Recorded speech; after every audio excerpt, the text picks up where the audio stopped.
Halo, saya Veronica Kristamia Juniarmi dari Tempat Nasi Gratis Jogja.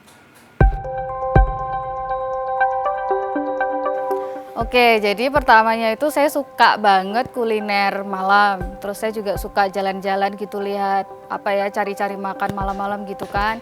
Terus suatu hari itu saya pergi ke salah satu jalan di Jogja. Saya suka beli nasi Padang di situ, dan selama beberapa hari itu saya selalu lihat ada bapak-bapak yang malam-malam tuh masih jualan barang-barang yang kayaknya tuh dia tuh sudah jualan dari pagi tapi belum kebeli gitu. Jadi saya ngerasa kayak pingin bantu apa gitu ya, tapi yang bisa juga bantu orang lain yang lebih banyak gitu. Jadi saya coba cari di Google kira-kira ada kegiatan apa ya di Jogja yang bisa mungkin menyalurkan rasa ingin membantu itu, tapi ternyata belum ada komunitas yang saya inginkan. Tapi ketika saya googling juga ada namanya Tempat Nasi Gratis di Bandung.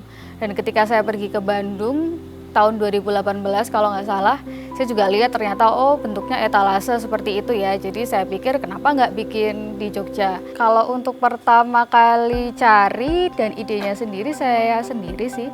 Tapi ketika sudah jalan, saya juga ajak teman untuk ikut bergabung dengan saya jadi tim Tempat Nasi Gratis Jogja.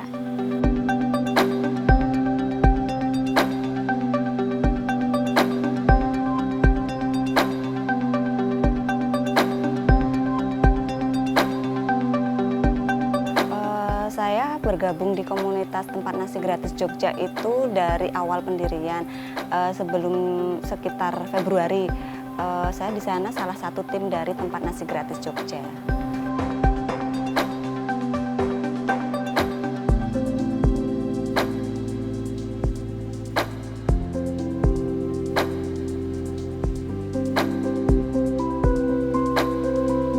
Sebelumnya saya memang sudah kenal dengan Mbak Vero karena kita satu organisasi sebelumnya.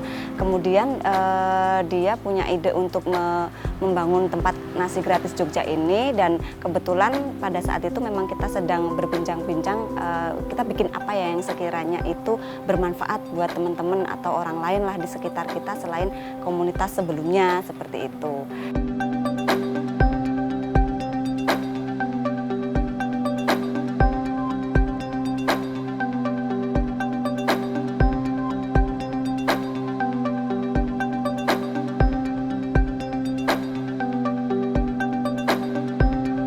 Saya orangnya kan nggak kalau ternyata memang sudah ada komunitas yang seperti itu di Jogja, saya biasanya lebih memilih untuk ke komunitas itu saja gitu. Tapi karena ketika itu sejauh yang saya tahu memang belum ada, jadi ya semuanya saya usahakan sendiri dulu, mulai dari bikin Instagram, beli etalase pertama, sampai mengisi etalase yang pertama itu dari 1 sampai 2 bulan pertama untuk meyakinkan, dan fotonya ditaruh di Instagram supaya orang-orang tuh percaya kalau ini beneran gratis gitu, dan caranya tuh mudah gitu. Jadi untuk melakukan itu ya memang harus pakai modal sendiri dulu. Tapi setelah sekian bulan banyak orang yang akhirnya tahu gerakan ini, tahu etalasenya ada di situ juga.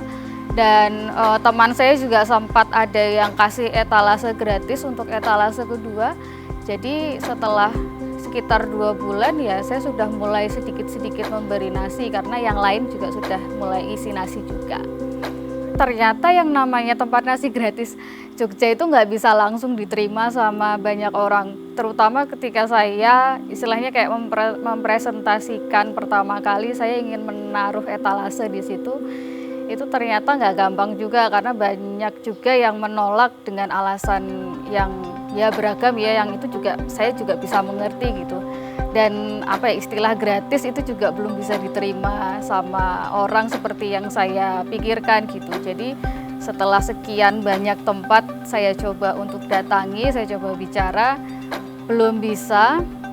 Akhirnya saya mencoba untuk ke Yap Square. Kenapa Yap Square? Karena saya juga mengajar bahasa Inggris untuk teman-teman difabel netra yang ada di sana. Jadi saya tahu tempat itu sudah cukup lama, dan saya juga sudah kenal dengan orang pemilik Yap Square itu, dan ketika saya presentasi saya akan meletakkan etalase ini, saya bisa jamin kalau ini tidak akan mengganggu kegiatan apapun di Yap Square.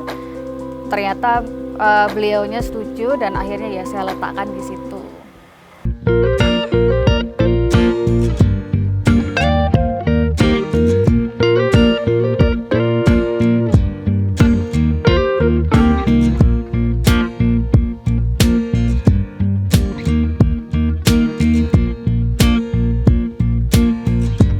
Kalau sekarang sampai hari ini ada 10 di Jogja. Ada 10 tersebar di yang paling pertama itu di Yap Square. Yang kedua di Janti, alamatnya di seberangnya pom bensin Janti sebelum Gratama Pustaka ya, namanya Invia Konsep. Terus ada Gedong Kuning juga di Primagama Gedong Kuning. Habis itu ada Ambarukmo di Sosial Agensi, di depan toko bukunya Sosial Agensi. Ada Vikita Swalayan Gejayan, ada Intan Super Toko Lempuyangan, ada Ayam Geprek Nyelekit di Malioboro, ada di Jakal juga, ada di Godean, dan yang terakhir ada di Seturan. Kalau membagikan itu ada 2 cara sebetulnya. Yang pertama bisa bagi nasi. Yang kedua, kalau misalnya nggak bisa bagi nasi, bisa juga donasi transfer ke rekening kami. Kalau mau bagi nasi, misalnya sudah di Jogja ya, dan kebetulan tempatnya cukup dekat sama etalase kami, silahkan datang aja langsung ke etalasenya. Tapi dipastikan juga makanan itu yang pertama harus bersih, yang kedua harus halal, yang ketiga kalau bisa sehat ya. Yang keempat itu harus dibungkus, apapun bungkusnya, bisa kertas, bisa kotak atau bisa box kayak gitu. Terus pastikan juga sudah ada alat makannya. Kalau mau ditambah jajanan juga boleh, sayur juga boleh, buah juga boleh, minuman juga boleh. Dan itu etalasenya itu beberapa kan ditaruh di tempat tertentu ya. Jadi ada yang 24 jam, ada yang ikut jam bukanya toko itu. Jadi kalau misalnya bisa kasih pagi silakan datang pagi, bisa kasih siang silakan datang siang. Berapa aja boleh, nggak ada minimal maksimal harga ataupun jumlahnya. Kalau yang ambil, yang paling penting adalah 1 orang cuma boleh ambil 1. Jadi nggak usah ngambilin orang lain, biar orang lain itu ambil sendiri aja. Supaya tujuan utama kita itu adalah berbagi gitu. Jadi semakin banyak orang yang bisa ambil itu semakin baik. Jangan hanya cuma 1 orang aja yang kenyang ya, tapi juga bisa membantu orang lain gitu.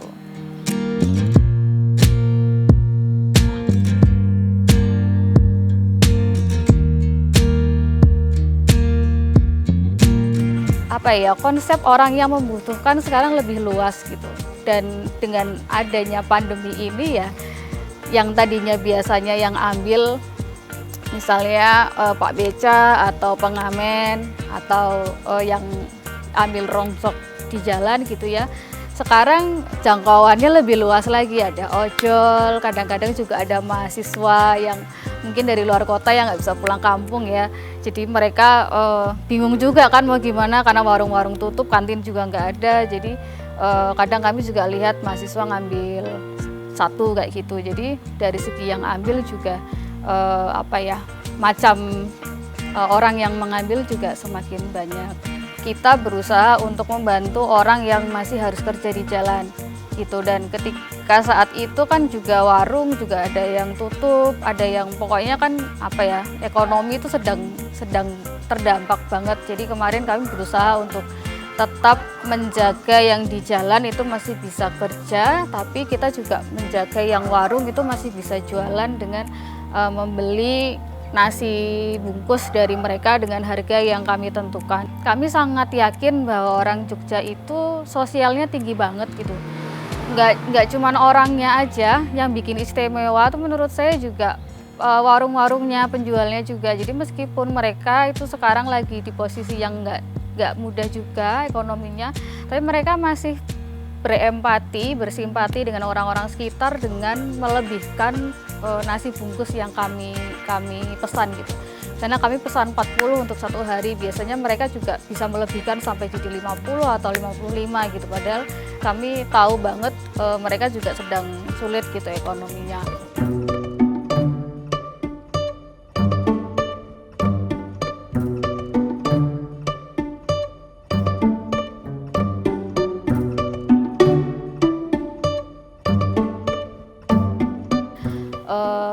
Banyak yang menghubungi kami via DM atau WhatsApp gitu yang tanya gimana caranya kalau mau bikin etalase ini tapi di tempat kami, misalnya di kota lain atau di pulau lain kayak gitu ya. Ada juga sudah ada 2 yang membuka, yaitu satu di Bandar Lampung dan yang satu di Bali.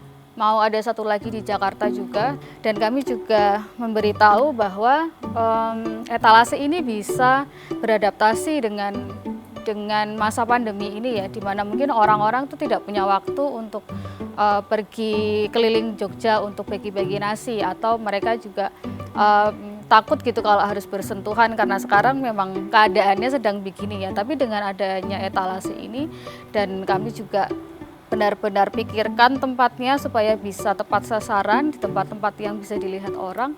Jadi lebih mudah juga untuk berbagi. Jadi dari segi yang memberikan nasi sekarang menurut kami lebih banyak dan lebih beragam meskipun tidak setiap hari.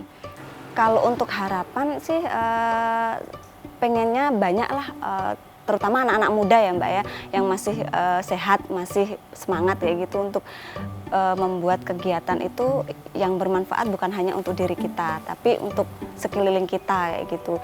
Jadi harapannya tempat nasi gratis Jogja ini nggak hanya saya atau Mbak Vero aja, tapi di luar sana tuh juga ada, nggak hanya di Jogja, di luar Jogja pun harapannya tuh ada kayak gitu. Jadi kita itu bisa lebih banyak berbagi dan bermanfaat untuk orang lain kayak gitu sih Mbak. Yang terdekat dulu aja dari kami gitu, nggak cuman panti asuhan aja, tapi juga mungkin ada segmen-segmen tertentu juga, dan bisa lebih banyak ngelarisi